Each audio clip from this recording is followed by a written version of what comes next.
तो देखो आप रेन अम्ब्रेला प्रॉब्लम्स कैसे करते हैं। ठीक है, दो तरह की प्रॉब्लम्स है हम इसमें, रेन अम्ब्रेला और रिवर बोर्ड प्रॉब्लम। तो जैसे मान लो आप रिलेटिव मोशन पर बेस्ड है, सिंपल कि जैसे आपका ये अम्ब्रेला होल्ड करके खड़ा है यहाँ पर। ठीक है, और ऊपर से बारिश आ रही है।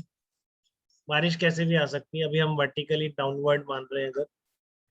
ठीक है, तो ये चुपचाप अगर खड़ा है तो ठीक है, ये अम्ब्रेला एकदम वर्टिकल होल्ड कर लेगा तो इस बारिश से बच जाएगा। ठीक है, बट अगर ये चलने लग जाएगा तो सिचुएशन डिफरेंट हो जाएगी। ठीक है ना, अगर ये इस डायरेक्शन में मोशन स्टार्ट कर देता है, ठीक है, तो आपकी सिचुएशन डिफरेंट हो जाएगी। तो इस डायरेक्शन में इसकी वेलोसिटी कितनी आ गई, velocity of man with respect to ground vector आ गई।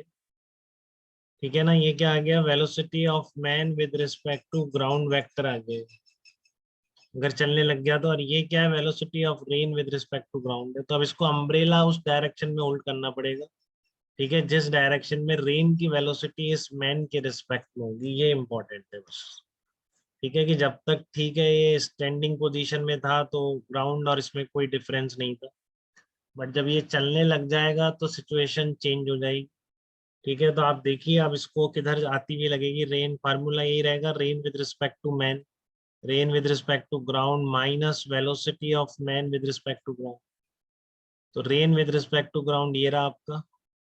ठीक है, और माइनस वेलोसिटी ऑफ मैन, तो मैन इधर चल रहा है आपका, तो माइनस वेक्टर उसका ऐसा होगा। ठीक है, तो इन दोनों वेक्टर का जो रिजल्टेंट होगा वो डायरेक्शन होगी rain with respect to man की।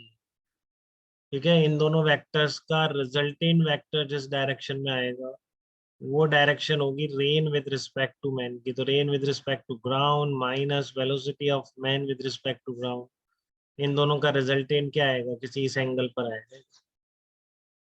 ठीक है ना, ये आपका रिजल्टेंट किसी इस एंगल पर आएगा। तो ये एंगल निकाल सकते हैं क्या अपन, तो ये निकाल सकते हैं बिल्कुल, रिलेटिव वेलोसिटी जिस डायरेक्शन में आ रही है, दो वेक्टर्स का एडिशन। तो देखो टेन थीटा कितना आ रहा है, velocity of man with respect to ground divided by rain with respect to. ठीक है, तो ये थीटा आ जाएगा, तो फिर वर्टिकल से यहाँ पर इधर से रेन आती हुई लगेगी। ठीक है ना, तो वर्टिकल से कितना टिल्ट करना पड़ेगा अम्ब्रेला, इस थीटा के बराबर टिल्ट। ठीक है, वर्टिकल से इस थीटा के बराबर अम्ब्रेला टिल्ट करना पड़ेगा। तो ये एकदम वही केस है कि जब आप गाड़ी चलाते हो, अपना एक्टिवा या स्कूटी या बाइक जो भी आप चलाते हो और बारिश होती हो, बारिश अगर हो रही होती है तो आपको सबसे ज्यादा दिक्कत क्या आती है, चेहरे पर पड़ती है। आप चाहे से एकदम वर्टिकल गिर रही हो, हवा ववा ना हो, कभी कोई कोई हवा नहीं चल रही है, एकदम वर्टिकल मान लो रेन गिर रही है, ठीक है, तो भी आपको ऐसा लगेगा कि सारी रेन आपके चेहरे पर लगती है। और आप जैसे जैसे अपनी स्पीड और बढ़ाते जाओगे तो ये आपका एंगल और बढ़ता जाएगा, तो और दिक्कत होती जाएगी। ठीक है ना, अब बारिश हो रही है, आप जितनी तेज स्पीड से चलाओगे उतने चेहरे पर आपके लगेगी। ठीक है ना, हेलमेट पहन रखा है तो बात अलग है, नहीं पहन रखा है, अब शायद बच्चे हेलमेट पहनते, पहले नहीं पहनते, तो हमें बड़ी दिक्कत होती थी बाइक या स्कूटी में, बारिश तेज होती सारी चेहरे पर लगती थी, चुभती थी ये बिल्कुल चेहरे। ठीक है, तो आपको इस रिलेटिव मोशन की एकदम फीलिंग लेनी हो, ठीक है, तो आप ऐसा मत करना कि आप हेलमेट हटा के और इसको प्रैक्टिकल करो, ऐसा मत करना। ठीक है, आपको बहुत सुनसान रोड हो एकदम, और थोड़ी देर के लिए आप उस रोड पे जस्ट ट्राई कर सकते हो। ठीक है, लेकिन क्योंकि बारिश में गिरने के चांस वैसे ही रहते हैं, आपने हेलमेट हटाया एक्सपेरिमेंट के लिए और कुछ भी हो सकता है। ठीक है, लेकिन खाली रोड हो तो वहां पर आप एकदम बिल्कुल सुनसान, और स्पीड ज्यादा नहीं, ज्यादा स्पीड करोगे तो आप स्लिप भी हो सकते हो, कुछ भी हो सकता है आपके साथ अगर आप प्रैक्टिकली इसको ज्यादा फील करने की कोशिश करो।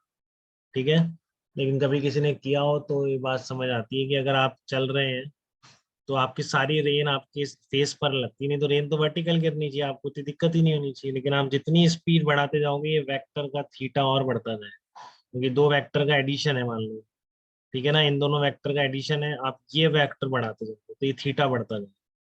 ठीक है ना, क्योंकि रिजल्टेंट इस वेक्टर की तरफ शिफ्ट होता जाता है ना, जिस डायरेक्शन में मैग्नीट्यूड बढ़ता जाता है, तो आपको जितनी ज्यादा स्पीड बढ़ाओगे उतनी दिक्कत होगी गाड़ी चलाने। ठीक है, तो ये फार्मूला आपको बस ध्यान ध्यान से लगाना है रेन अम्ब्रेला में, कि जो मैन के रिस्पेक्ट में वेलोसिटी है वो ये वेक्टर का एडिशन है, rain with respect to ground और minus velocity of man with respect to ground. ठीक है, तो इसका छोटा सा एग्जांपल, जैसे मान लो रेन वर्टिकल हो रही है 3 मीटर पर सेकंड से, आदमी चल रहा है 4 मीटर पर सेकंड से, तो वर्टिकल से कितने एंगल पर अम्ब्रेला होल्ड करना। सबसे पहला क्वेश्चन है जो आपको समझ में आ जाना चाहिए कि क्यों उसको टिल्ट करना पड़ रहा है, क्योंकि उसके रिस्पेक्ट में वेलोसिटी की डायरेक्शन चेंज होगी। ठीक है ना, ये रेन है, ये 4 मीटर पर सेकंड से आ रही है, तो वेक्टर एडिशन आपको आना बहुत जरूरी है इसके लिए। ठीक है ना, वेक्टर एडिशन आपको आना बहुत जरूरी है इसके लिए। तो अगर आपको वेक्टर एडिशन आता है तो कोई दिक्कत ही नहीं है। ठीक है, वेक्टर एडिशन अगर आपको आता है तो आप बिल्कुल बता सकते हैं कि टेन थीटा कितना आ जाएगा, 4/3 आ जाएगा। तो थीटा कितना हो गया आपका, 53 डिग्री में। हाँ नहीं, अब सही होगी, वॉइस देखो अब सही हो रही होगी। अभिषेक, आवाज आ रही है आपको क्लियरली? जी सर, अब आ रही है। हाँ, तो आपका यहाँ पर थीटा कितना आ जाएगा, 53 डिग्री आ जाएगा। ठीक है, तो यहाँ तक कोई दिक्कत बेटा किसी को रेन अम्ब्रेला की बातों में? ठीक है, ये बिल्कुल प्रैक्टिकल एक्सपीरियंस है, मैकेनिक जनरली प्रैक्टिकली फील हो जाती है, तो समझने में आसान रहती है इसलिए। ठीक है, तो आप रेन की जो वेलोसिटी है वो चलती हुई चीजों के रिस्पेक्ट में देखें तो वैसे ही उसको लगेगी और उसके अकॉर्डिंगली अम्ब्रेला होल्ड किया जाएगा। अब ये क्वेश्चन भी है तो ये भी आपको आना चाहिए।